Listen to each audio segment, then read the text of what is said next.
ఒక వ్యక్తి ఒంటరిగా 100 రోజులున్నా అతని గురించి ఏమీ తెలుసుకోలేం.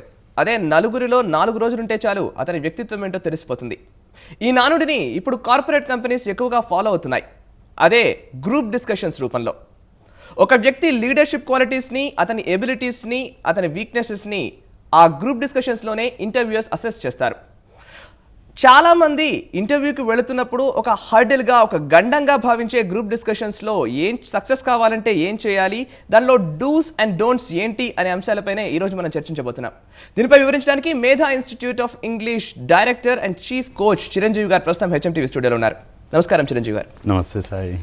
ప్రస్తుతం మనతో పాటు స్టూడెంట్స్ కూడా ఉన్నారు. వారి డౌట్స్ ఏంటో తెలుసుకొని ఆ డౌట్స్కి చిరంజీవి గారు క్లారిఫై చేస్తారు. Hi friends, welcome to the show. Hi sir. ముందుగా చిరంజీవి గారు, గ్రూప్ డిస్కషన్ అనేది చాలామంది ఇంటర్వ్యూస్కి వెళుతున్న వాళ్ళకి ఒక గండంగా, అదొక పెద్ద హర్డిల్. దాన్ని బేస్ చేసుకుని మనం ఎలా గ్రూప్ డిస్కషన్ ఉందంటే ఇంటర్వ్యూకి అటెండ్ కాని సందర్భాలు కూడా చాలా మందికి ఉంటాయి. రైట్. సో ఇప్పుడు కార్పొరేట్ కంపెనీస్ ఎందుకని గ్రూప్ డిస్కషన్స్ పెడతాయి అసలు? మెయిన్గా ఒకప్పుడు ఇంటర్వ్యూస్ కండక్ట్ చేసే విధానానికి, ఈరోజు ఇంటర్వ్యూస్ కండక్ట్ చేస్తున్న విధానానికి చాలా తేడా ఉంది. ఒకప్పుడుకి వెళ్ళగానే ముందుగా ఏం చేసేవారంటే పర్సనల్ ఇంటర్వ్యూ పెట్టేవారు, హెచ్ఆర్ రౌండ్ అని. పర్సనల్గా ఇంటర్వ్యూ చేసిన తర్వాత పర్సనల్ ఇంటర్వ్యూలో సెలెక్ట్ అయిన వాళ్ళని అప్పుడు తీసుకెళ్ళి గ్రూప్ డిస్కషన్స్లో పెట్టేవారు. బట్ ఇప్పుడు సీన్ రివర్స్ అయ్యింది. ఇప్పుడు జనరల్గా ఎలా చేస్తున్నారంటే పర్సనల్ ఇంటర్వ్యూ చేసి టైం వేస్ట్ చేసుకునే ఓపిక ఇంటర్వ్యూస్కి లేదు.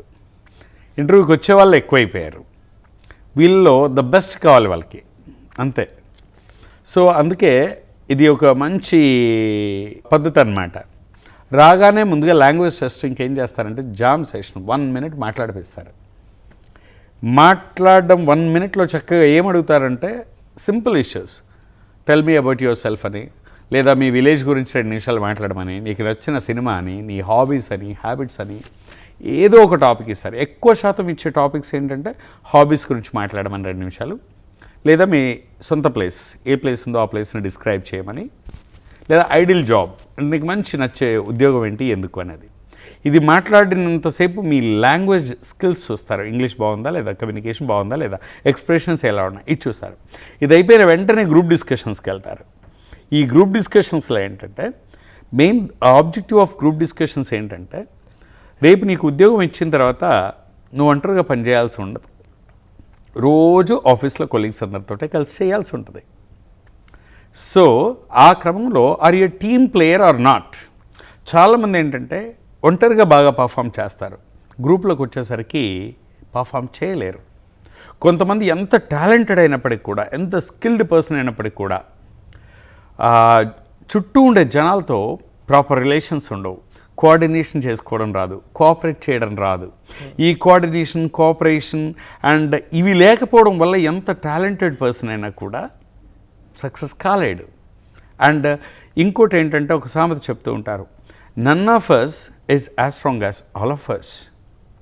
అంటే నేను బలవంతున్నే కావచ్చు, కానీ మీ అందరి బలం కలిపితే నా బలం ఎందుకు రాదు.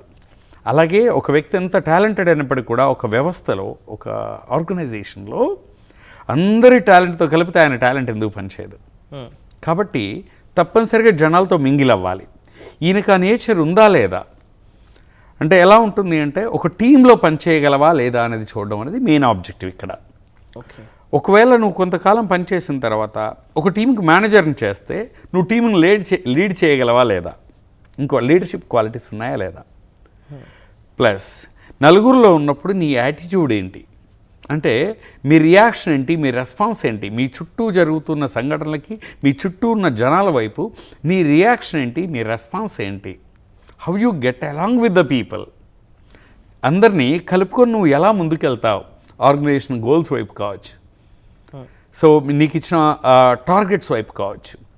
ఎందుకంటే ఏ ఆర్గనైజేషన్లో టీం వర్క్, ఆ క్వాలిటీస్ ఉన్నాయా లేదా అనేది చూడడం కోసమే మెయిన్గా ఈ గ్రూప్ డిస్కషన్స్ కండక్ట్ చేస్తారు. ఓకే సార్, మీరు చెప్పినట్టుగానే రైట్, ఒక ఇష్యూ ఇచ్చారనుకోండి, సమ్ ఇష్యూ లైక్ కొన్ని సెన్సిటివ్ ఇష్యూస్ కూడా కొన్ని గ్రూప్ డిస్కషన్స్లో పెడతారు. అట్లాంటి సెన్సిటివ్ ఇష్యూస్లో వచ్చినప్పుడు మన వ్యక్తిత్వం అనేది మనం బయటపడాల్సిన పరిస్థితి వస్తుంది.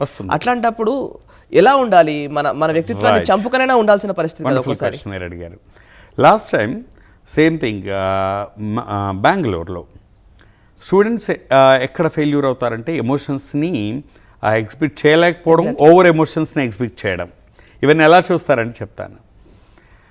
బెంగళూరులో ఎయిర్ హోస్టెస్ ఇంటర్వ్యూస్ అవుతున్నప్పుడు అందరూ అమ్మాయిలు కూర్చున్నారు, అబ్బాయిలు కూడా ఉన్నారు అందులో, host and hostess.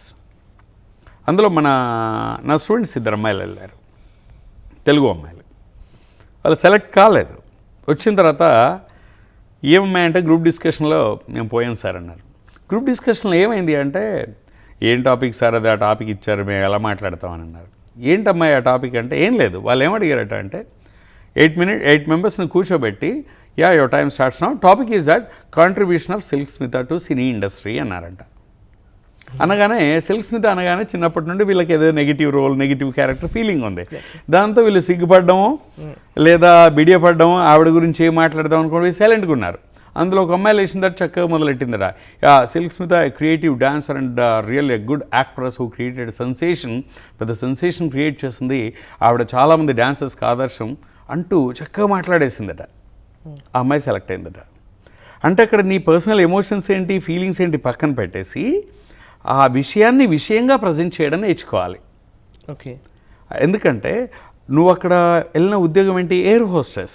Air hostess అంటే నీకు ఫ్లైట్లో ఎక్కినప్పుడు వచ్చే కస్టమర్స్లో నానా రకాల జనాలు ఉంటారు, ఒక్కొక్కరు ఒక్కొక్క రకంగా రియాక్ట్ అవుతారు. అన్ని రియాక్షన్స్ వాళ్ళు ఎలా రియాక్ట్ అయినా నీ ఇంటర్నల్ ఫీలింగ్స్ పక్కన పెట్టి వాళ్ళని కూల్గా, పొలైట్గా, రెస్పెక్టబుల్గా మాట్లాడడం అనేది అక్కడ నీ డ్యూటీ. ఆ ఎబిలిటీ నీలో ఉందా లేదా అనేది చూడడమే వాళ్ళ ఉద్దేశం. కానీ సిల్క్ స్మిత గురించి నాలెడ్జ్ ఉంది కాబట్టి సెలెక్ట్ చేశారనుకోవడం పొరపాటు అక్కడ. కాబట్టి ఎప్పుడు ఒక టాపిక్ ఇచ్చినప్పుడు టాపిక్ మీద ఉన్న నాలెడ్జ్ కాదు, దాన్ని ప్రజెంట్ చేసేప్పుడు నీ ఎమోషన్స్ ఏంటి, నీ బాడీ లాంగ్వేజ్ ఏంటి, ఇది చూస్తారనమాట. కాబట్టి మన పర్సనల్ ఎమోషన్స్ని పక్కన పెట్టి ఇచ్చిన టాపిక్ మీద ఎంత ప్రొఫెషనల్గా మాట్లాడడం అన్నది ఒక్కటే చూస్తారు.